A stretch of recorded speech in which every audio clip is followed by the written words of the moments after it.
Krishna Krishna, Hare Hare. Oh, we're on. Hello, everybody. Hare Krishna, and welcome. And for many of the past shows, I've been talking a lot. And so I thought for this show, we should allow you the opportunity to ask questions, because I've kind of hogged the show, so to speak. So think of some questions, particularly questions that are in reference to your own personal situation in dealing with the mind, and perhaps some of the problems that you have in dealing with your mind, or some of the challenges, some of the obstacles, whatever it may be. Think of something and we can have a discussion. Welcome, Edgar. Manjesh is back after a few weeks' absence. Bhakti and Carol is eternally with us, and there will be more soon. And if you're watching now on Krishna.com, you can join the chat by hitting the chat button below my picture. I'd like to read you something. This is from Srila Prabhupada, from the Path of Perfection. In the Ashtanga Yoga system, these eightfold yogas, dhyana, dharana, etc., are meant to control the mind. Sri Krishna explicitly states that a man must utilize his mind to elevate himself. Unless one can control the mind, there is no question of elevation. Unless one can control the mind, there's no question of elevation. The body is like a chariot, and the mind is the driver. If you tell your driver, "Please take me to the Krishna temple," the driver will take you there. But if you tell him, "Please take me to the liquor house," you will go there. It is the driver's business to take you wherever you like. If you can control the driver, he will take you where you should go.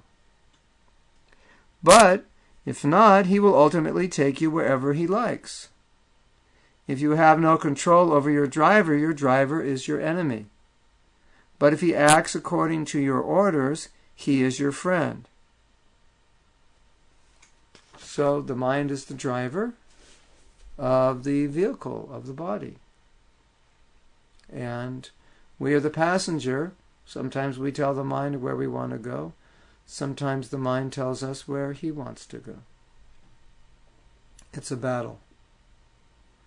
So here Prabhupada is explaining that all the yoga systems, there's 8, what we call the Ashtanga yoga system, 8, the eightfold path of yoga.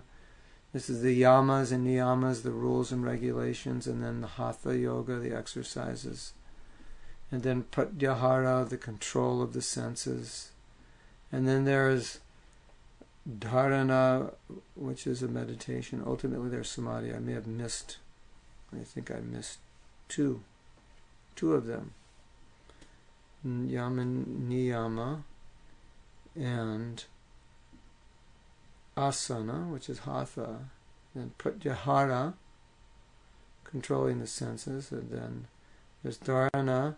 Maybe there's dharana, dhyana, and these are different forms of meditation,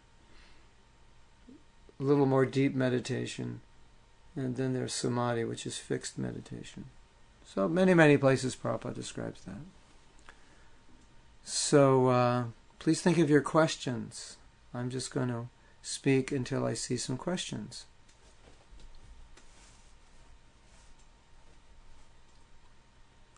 So I will read something else.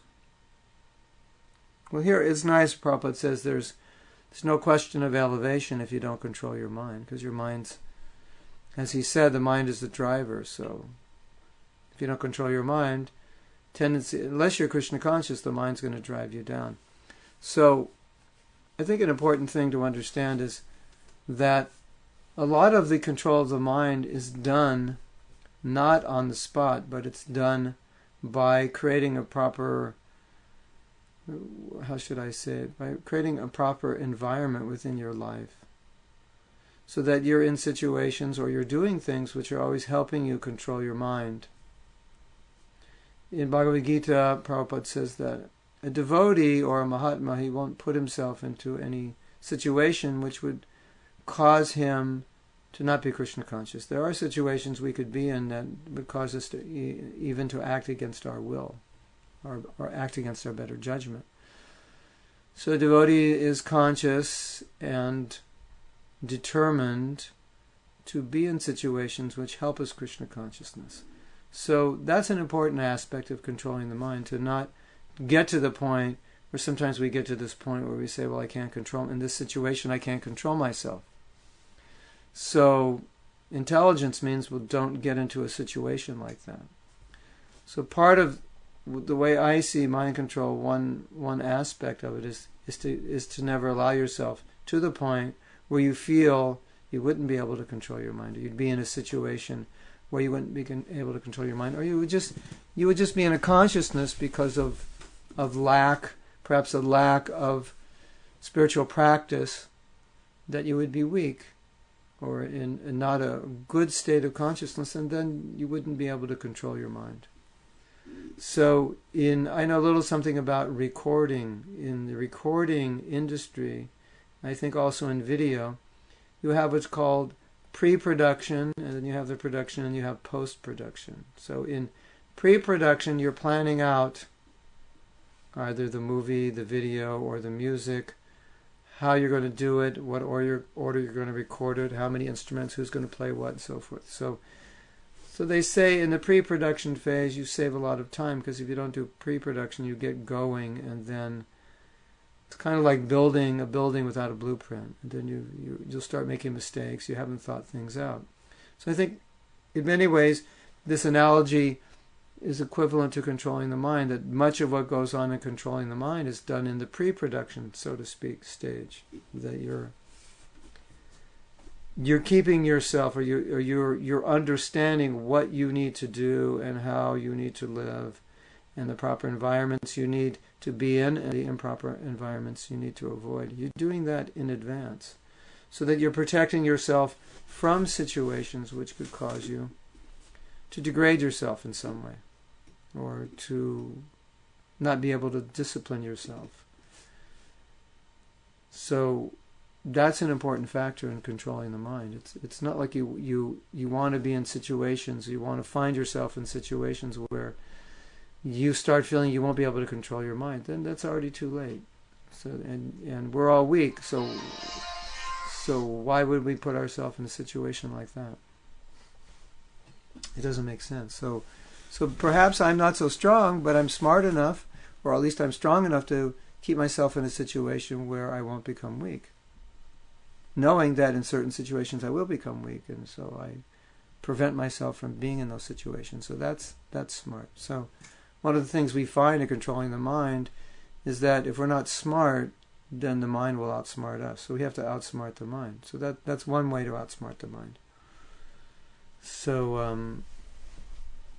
another way.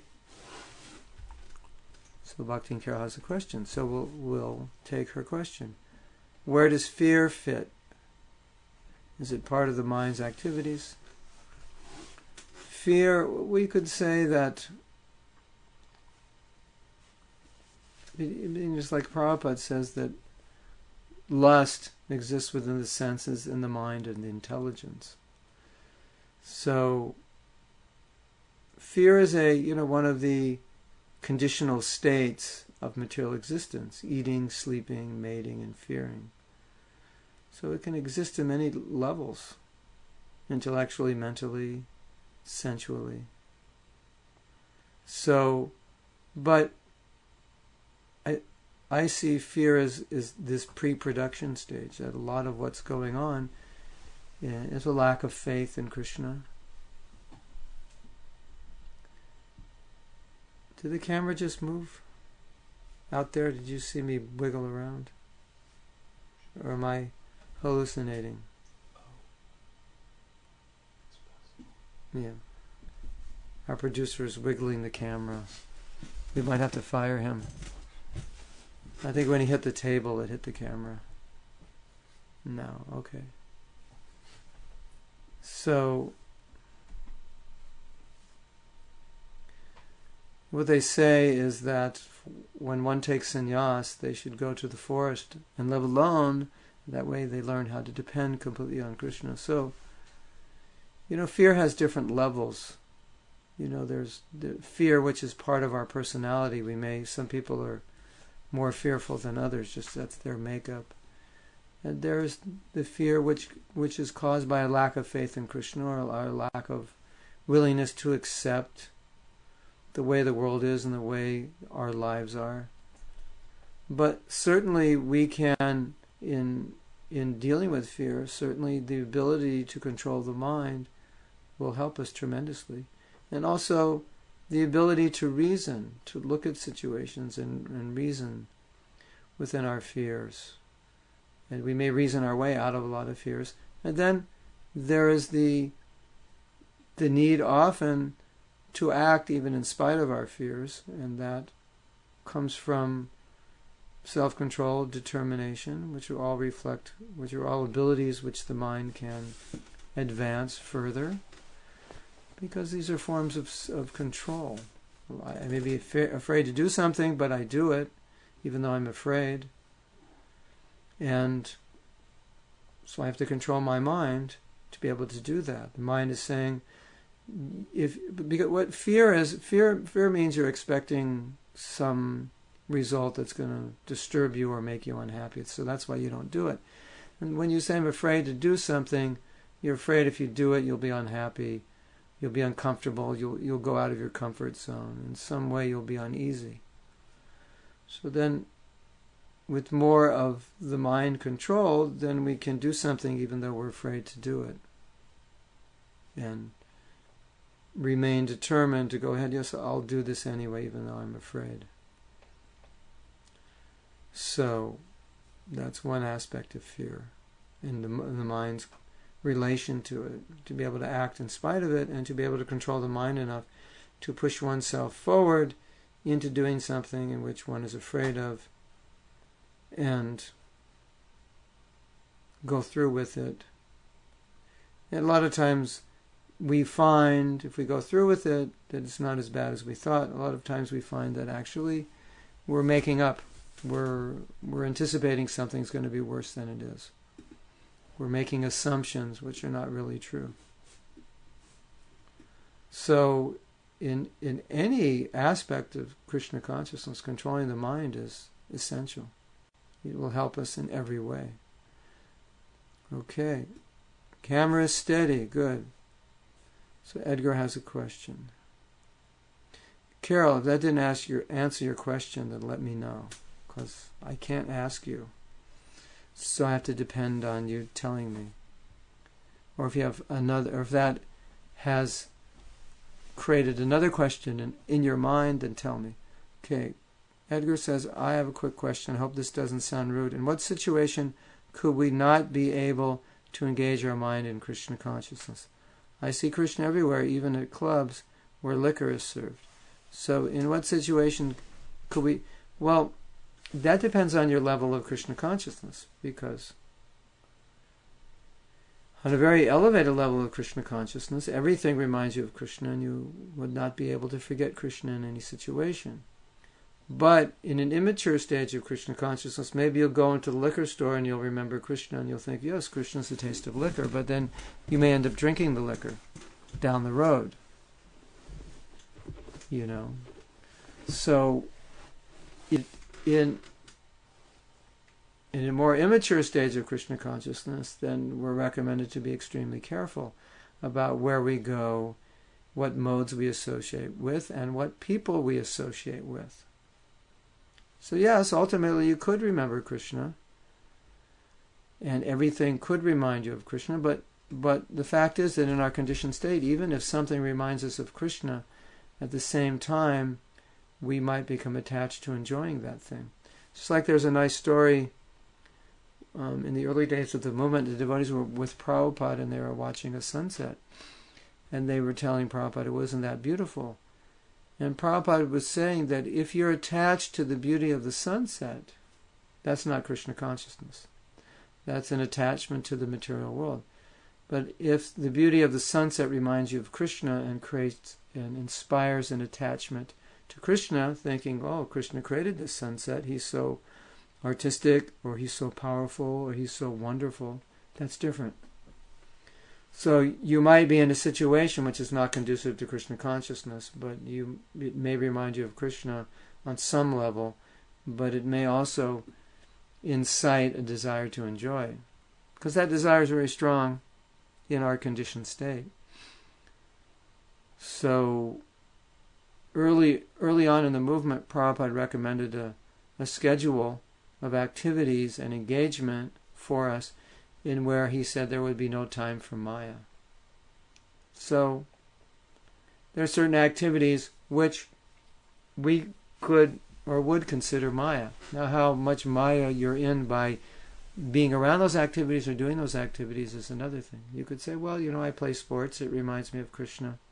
Krishna's the ability in man. I go surfing, the sunshine is Krishna, the water, taste of water is Krishna, Krishna's the ability. Krishna gives me intelligence how to surf.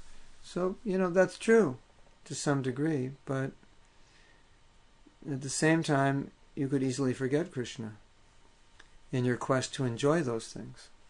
So, I don't think that's a rude question, but it's like you could be listening to music and say, well, I hear the ability of the composer. I hear his inspiration.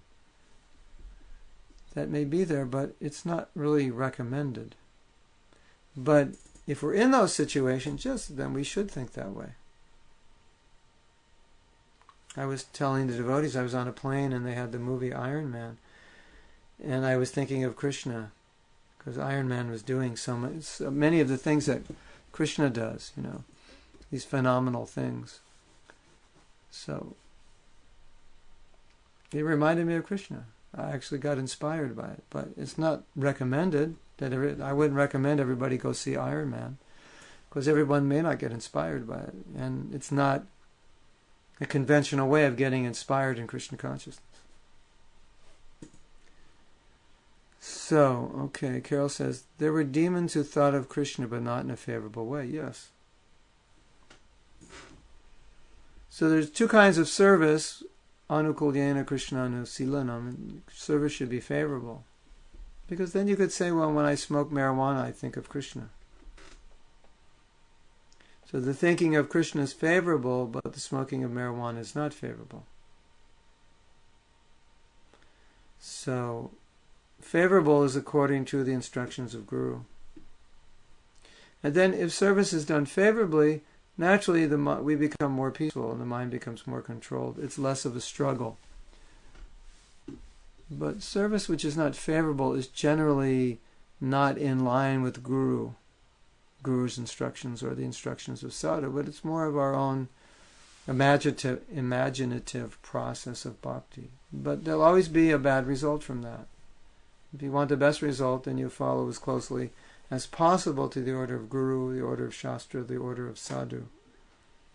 Because within that process, it's Prabhupada has explained many times, it's scientific. So if you do it, it's going to produce the proper result. It's going to advance you in Krishna consciousness.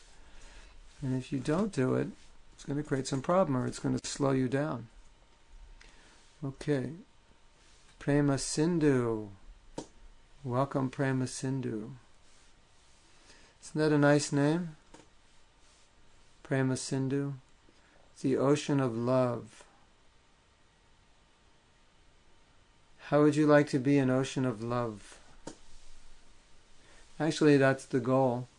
And if we want to relate that to the current discussion, then wherever there's love, that's where the mind is. So that's why, it's interesting, Krishna says, mana, manmana, always think of me, or in the beginning of the 7th chapter, Krishna's describing one whose mind is always attached to me. So Krishna's saying that's what we should do, but when you love Krishna, that's what you do. So he's telling us what we should do as what we would do when we love him. And if you love somebody in this world, you always think of them. So it's not really different. And so when we're not Krishna conscious, when we don't love Krishna, then there's a lot of discipline required. And the more attached we become to Krishna, I don't want to say the less discipline is required, because that's not exactly true, but I would like to say the less discipline is required, or I would say the discipline is more naturally there and the thinking is more naturally there because there's attraction. So ultimately, as we said before a few weeks ago, asovarjam, when there's a taste, then you'll think of Krishna because you're attracted. And if you're not attracted, then there's more of the requirement of self-discipline, self-control, and very keen intelligence. Because when we don't want to do something, we become motivated to do it through our intelligence. We know, well, this is going to be the best thing. If I don't do this, I will suffer. So let me do the right thing. So that was another thing I wanted to discuss, that you will find that whenever your intelligence is clear, it is much easier to control your mind, or we could even say automatically your mind is controlled. It's not even a battle. It's when our intelligence becomes unclear, or our intelligence becomes weak, that the mind becomes more powerful. And then the mind can be dragging us down and we don't have the power to stop it. Whereas if our intelligence is clear and pure, then generally we don't even get to the point where the mind is pulling us hard enough that we really have to fight with it. It's because the intelligence sees things more clearly, or as we say, Shastra Chakshus, we're seeing things in line with the vision of Shastra. There's less of a pull by the material mind towards sense gratification. So the more there's a pull, the more there's an indication to us that our intelligence has become impure, because the mind is taking over. Whereas when the intelligence is clear, the mind doesn't take over. Because the impetus of the mind is sense gratification. Whereas when the intelligence is pure, it counteracts the tendency for sense gratification. So the mind is naturally more in line with the intelligence. It's more subdued. It's not pushed by sensual data. But when the senses are very active, or even we go more subtle, just the very nature, like sometimes devotees say, well, I'm just a big enjoyer. So if that's our nature, to be a big enjoyer, then naturally the mind's going to be disturbed all the time. Because if the senses are always desirous of enjoyment, then they're feeding that input into the mind, and the mind is going for it. Whereas if you're a little more strict, a little more pure, a little more devoted, then you're more situated in this idea that my senses are for Krishna's enjoyment, and so naturally the mind's controlled. So if you just kind of like go back, into post-production, what is pre-production? Pre-production is clear intelligence.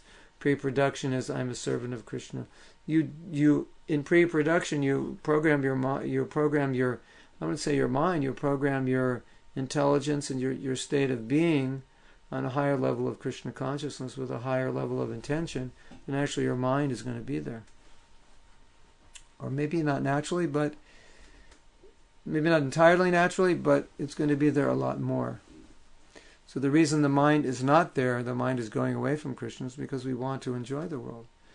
So you'll see that in any devotee who's very advanced, you will see that the intelligence prevails, and as a result, there's not a lot of struggle with the mind. But when the intelligence doesn't prevail, then we have to struggle more with the mind. But ultimately, the paradox is, you can only ultimately you struggle with your mind through your intelligence. So if you lose your intelligence, now you're really struggling. And you have to regain it, otherwise the mind will take you down. And then you may end up suffering, doing something that causes you suffering. And then at that point, you get your intelligence back. It's like the Three Stooges. I don't know if they have the Three Stooges on TV anymore. But when I was young, they were very popular. And so I had one of their jokes was, I've been thinking. And then the other stooge would say, yeah? And he'd say, yeah, for me, that's pretty dangerous. So when our intelligence is impure, or we're not cultivating pure Krishna conscious intelligence, or we're cultivating intelligence which supports sense gratification, then that'll be our line also. Yeah, I've been thinking, and for me that's pretty dangerous because my intelligence is not plugged in here.